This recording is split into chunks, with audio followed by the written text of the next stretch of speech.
आज चाहिँ म श्रिम्प करी बनाएर देखाइरहेको छु मेरो स्टाइलमा है, झिङ्गी माछा। र यसको लागि चाहिँ सबै इन्ग्रेडियन्ट्सहरू पनि रेडी गरेको छु काटेर। र एउटा प्यानमा चाहिँ जिरा धनियाँलाई पनि मजाले रोस्ट गर्नुपर्छ है, सानोबाट सिनामन र कार्डमनलाई पनि, र अघि काटेको इन्ग्रेडियन्ट्सहरूलाई मजाले पकाउनुपर्छ है, हाफ कुक गर्नुपर्छ।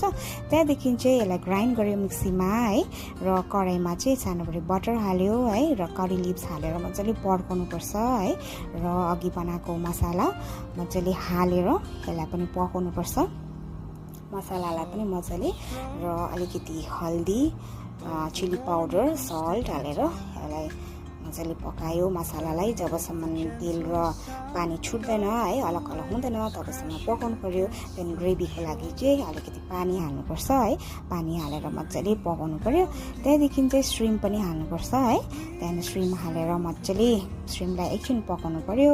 त्यहाँदेखि अलिकति चिनी हालेर अलिकति तितिरी हालेर अनि कोकोनट मिल्क मजाले हालेर चाहिँ पकाउनुपर्छ। त्यहाँदेखि करिएन्डर हाल्यो है, मजाले एकछिन पकायो। त्यहाँदेखि गार्निसको लागि पनि करिएन्डरै हाल्यो है, र बाँकी पनि सक्यो मेरो। र तपाईँहरू रोटी भातसँग तपाईँहरू खानु सक्नुहुनेछ है।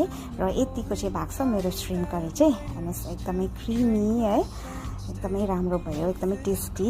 मलाई एकदमै मनपर्छ श्रिम्प करी चाहिँ, र तपाईँहरू पनि यसरी बनाएर खान सक्नुहुनेछ। Thank you for watching.